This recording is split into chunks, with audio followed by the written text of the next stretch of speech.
Hi everyone, Coach Valana here, and I just wanted to thank you so much for being in session as well as just being a part of my life. So I wanted to recap on the tools we learned in class, and the first tool that I wanted to recap on is actually the most powerful tool that I think that I teach, and it is called the Rose Technique. Jim Self, a very amazing, just an amazing mentor of mine, talked about the Rose Technique in the early 80s for healers and for energy so that people could shield and send energy back from others out of their energetic space, if that makes sense. So the Rose Technique looks like not necessarily a physical rose, but an imaginary one.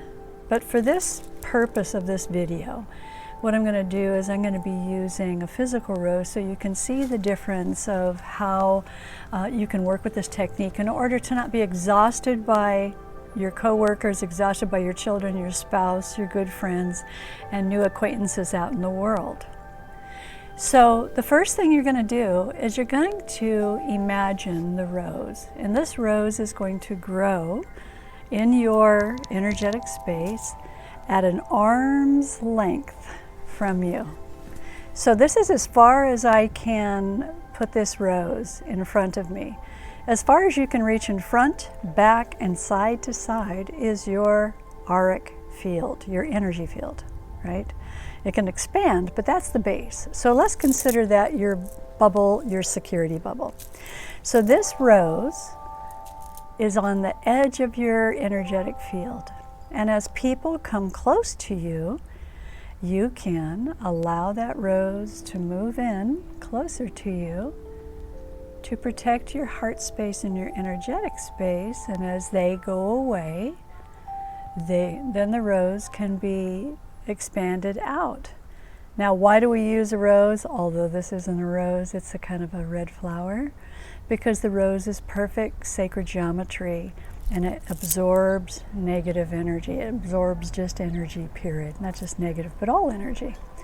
So what we do is this rose becomes like a sponge. And so as you go up into, let's say, your work day, you shield up, you put your rose out, and then you go into work. And what happens is, as you are navigating your workspace, that rose is coming closer to you and it's going further away. It's on the side,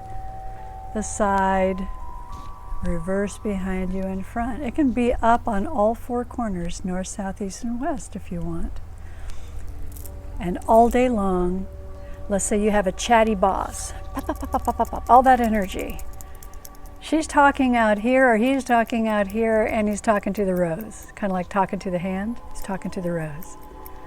And all that energy is getting all over that rose, but it's not going beyond the rose because the rose is ultimate sacred geometry. It absorbs energy. So all day long, people's energy comes and goes and attaches to this imaginary rose that's in your mind's eye, okay? At the end of the night, when you take your rose into your car and you drive home, before you go in the door, you can then release the energy, and what we do is we explode the rose. And the rose sends back the energy to all of those that were in your space.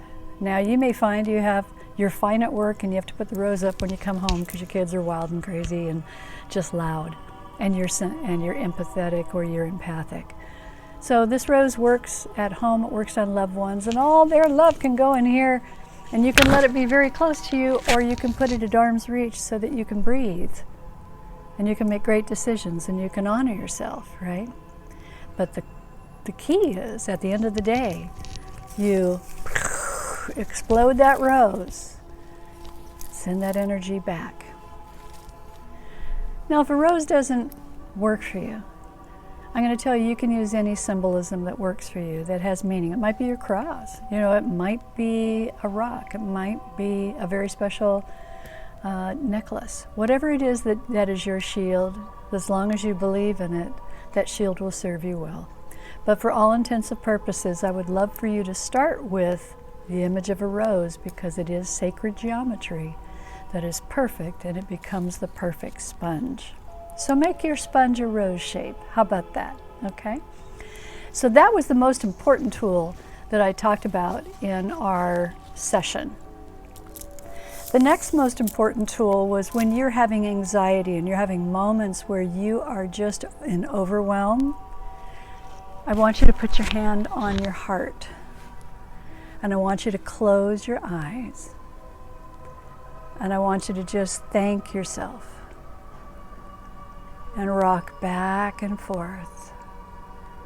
You know, when we were babies, our mothers patted us on the back to burp us, to make us feel comfortable, and it was a nurturing moment.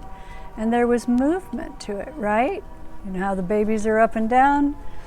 Well, there's lots of movement. All of that somatic movement is calming of the nervous system.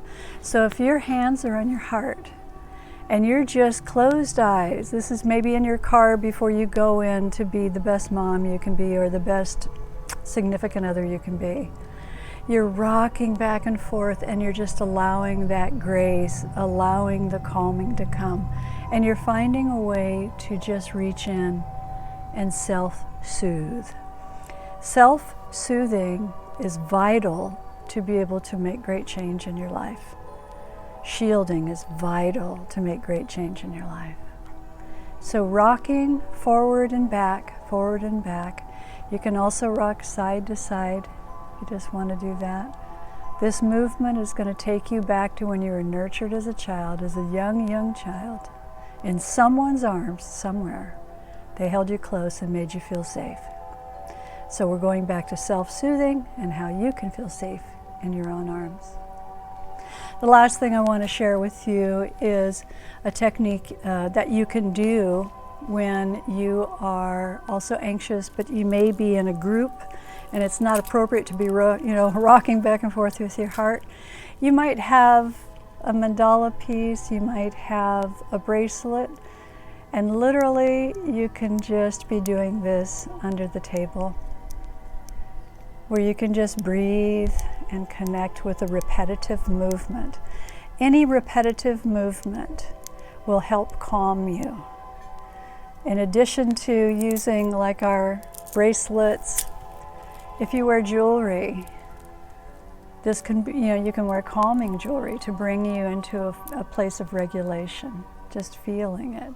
Holding the medallion as you're talking to your friend who's really engaged telling you a story that might be a little much.